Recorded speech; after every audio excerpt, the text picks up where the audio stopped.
আসসালামু আলাইকুম, আশা করি প্রত্যেকে ভালো আছেন। আজকের এই ভিডিওতে কথা বলবো কিভাবে আপনি আপনার স্মার্টফোনের ব্যাটারি হেলথ ভালো রাখবেন। আইফোনের ক্ষেত্রে যেমন ব্যাটারি হেলথ থাকে, স্মার্টফোনের কিন্তু তেমনটাও থাকে, কিন্তু সেটা আমরা ভিজিবিলিটি দেখতে পাই না, অর্থাৎ সেটা সম্পর্কে আমাদের কোনো ইনফর্ম করা হয় না।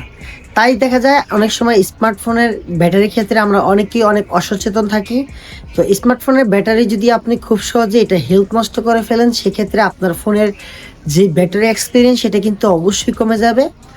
ওভারঅল আপনি ১ বছরের মধ্যে কিন্তু আপনার ব্যাটারি পারফরম্যান্স আপনি লক্ষ্য করতে পারবেন। যেমন আপনি ১ বছর আগে ফোনটা কেনার সময় যতটুকু পারফর্ম করতো, অর্থাৎ যত ঘন্টা চার্জিং ব্যাকআপ আপনাকে দিত, সেখান থেকে কিন্তু অনেকটাই কমে যাবে। দেখা গেছে তার মধ্যে আপনাকে ফোনটা দ্রুত চার্জ করতে হতে পারে, যা ১ম থেকে আপনার করা লাগবে না। তো এমন কি কাজ আছে যেগুলো আপনি বাদ দিবেন, আর কি কাজ করলে আপনি আপনার ব্যাটারি হেলথ ভালো রাখবেন, সেই বিষয়ে কথা বলবো এই ভিডিওতে।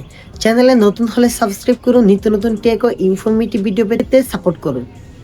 তো প্রথমে সবচেয়ে মেন যে বিষয়টা সেটা হচ্ছে আমাদের প্রত্যেকেই আমরা অনেকেই আমাদের একটা বদ অভ্যাস আছে, সেটা হচ্ছে আমরা ফোনটাকে চার্জে লাগিয়ে ফোনটাকে ব্যবহার করি। তো সবচেয়ে বেশি যদি কোনো ব্যাটারির ক্ষতি হয়ে থাকে তাহলে সেক্ষেত্রে এটার কারণে হয়ে থাকে।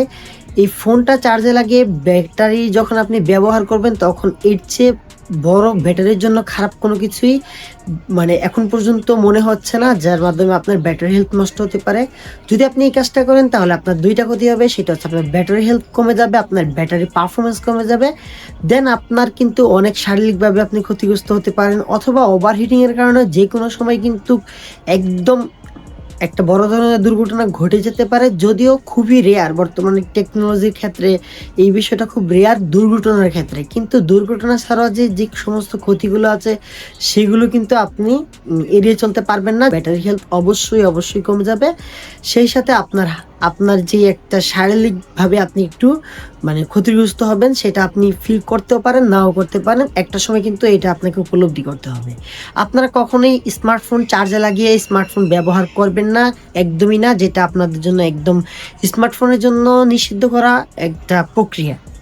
দেন তাছাড়া রয়েছে, যদি একদম ওভারহিটেড মানে একদম আপনার ফোনটা যখন অতিরিক্ত গরম হয়ে যায় অতিরিক্ত মাত্রায়, তখন যদি আপনি ফোনটাকে যদি একদম মানে কোনো রকম কেয়ার না করে সেটাকে ওই মানে টেম্পারেচারে রেখে দেন। ধরেন আপনি এমন একটা টেম্পারেচারে আছেন, সেখানে আপনার স্মার্টফোনটা মনে হচ্ছে, আপনার অনুভব হচ্ছে যে আপনি এখন ব্যবহার করছেন না, জাস্ট আপনার ফোনটা ওভারহিটেড হয়ে যাচ্ছে। যেমন আপনি আপনার সামনে ফ্রন্ট পকেটে রাখতে পারেন, ব্যাক পকেটে রাখতে পারেন।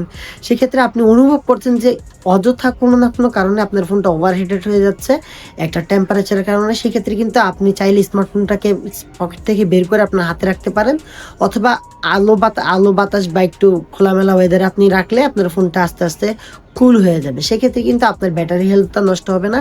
এটা কিন্তু একটা প্রক্রিয়া যেটা অনেকেই আপনাদের সাথে ঘটে থাকে, এবং কি আমার সাথেও ঘটে, এটা আমরা লক্ষ্য করি না। এই ২টা কারণ। এন্ড দেন আরেকটা কারণ আছে, সেটা হচ্ছে গিয়ে আপনি যদি ঘন ফোনটাকে চার্জ দেন। ঘন ফোন চার্জ দিলে কি হয়? ঘন ফোন চার্জ দিলে চার্জিং পারফরম্যান্সের ক্ষেত্রে একটা বড় ধরনের ব্যাঘাত ঘটে। যেমন ধরেন আপনার ফোনটা যদি ১০০০ বার চার্জ দিলে একটা এই ফোনের যে একটা ব্যাকআপ ভালো পাওয়া যেত, সেক্ষেত্রে আপনি যদি এটাকে ৭০০০ বার চার্জ দেন, সেক্ষেত্রে এই ফোনের চার্জিং নেওয়ার ক্যাপাবিলিটি এটা কিন্তু কমে যাবে, এবং কি সেক্ষেত্রে আপনাকে ভালো একটা ফিডব্যাক দিতে পারবে না, আপনার চার্জিংয়ে ভালো সাপোর্ট দিতে পারবে না।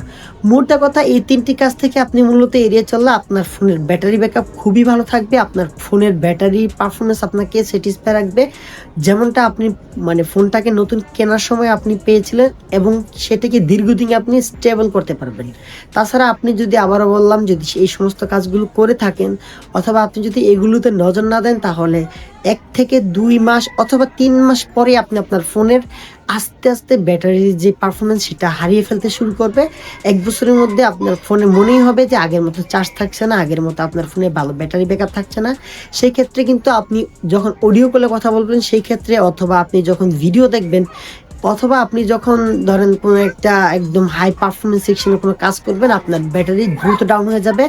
আরেকটা কথা, আপনি যদি আপনার ফোনের পারফরমেন্স ভালো না হওয়ার শর্তে গেমিং খেলেন অতিরিক্ত মাত্রায়, যেটা আপনার ফোন আপনাকে সাপোর্ট করে না, আপনি জোর করে অনেকটা খেলেন যে আমি এটাকে ১% ২% চার্জ করে নেওয়া পর্যন্ত আমি গেমস খেলবো, সেক্ষেত্রেও কিন্তু আপনার ফোনের ব্যাটারি হেলথ কমে যাওয়ার সম্ভাবনা আছে। আরেকটা বিষয় হচ্ছে গিয়ে আপনি যদি কখনোই ফোনটাকে সবসময় যদি একদম ১-২% নিয়ে এসে চার্জে বসান, সেক্ষেত্রে আবার ১০০% চার্জ করেন, এই সমস্ত বিষয়ের ক্ষেত্রেও আপনার ফোনের ব্যাটারি হেলথ নষ্ট হয়ে যেতে পারে।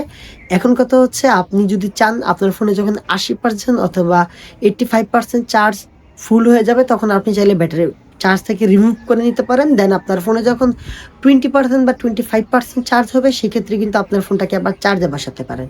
এখন কথা হলো এটা কি কখনো সম্ভব হয় কিনা যে এতটা খেয়াল রাখা? যদি আপনি সবকিছুই খেয়াল রাখতে পারেন, তাহলে আপনার ফোনের ব্যাটারি ব্যাকআপ খুবই ভালো থাকবে, ব্যাটারি হেলথ ভালো থাকবে। যেমনটা আমাদের স্বাস্থ্য সচেতন থাকলে কিন্তু আমরা আমাদের মানে স্বাস্থ্যটাকে ভালো রাখার চেষ্টা করলে কিন্তু আমরা চাইলে ভালো রাখতে পারি অধিকাংশ সময়। সেই ক্ষেত্রেই আমি বললাম, যদি আপনারা পারেন এদিকটা ফোকাস রাখতে, তাহলে আপনার ফোনের ব্যাটারি ব্যাকআপ যেমন ভালো থাকবে, আপনার ফোনের পারফরম্যান্সও খুব লং লাস্টিং হবে। আপনার ফোনটাকে যদি কখনো আপনি রিসেল করতে চান, সেক্ষেত্রে কিন্তু আপনার ফোনটা একদমই একটা ভালো প্রাইজে পাবেন, যদি আপনার ফোনের ব্যাটারি চার্জ ভালো থাকে। তো এই হলো ওভারঅল ভিডিও। ভালো লাগলে লাইক, কমেন্ট, শেয়ার করুন। ফেসবুক থেকে দেখে থাকলে ভিডিওটা বন্ধুদের মধ্যে শেয়ার করুন। দেখা হবে খুব শীঘ্রই পরবর্তী কোনো ভিডিওতে। আল্লাহ হাফেজ, আসসালামু আলাইকুম।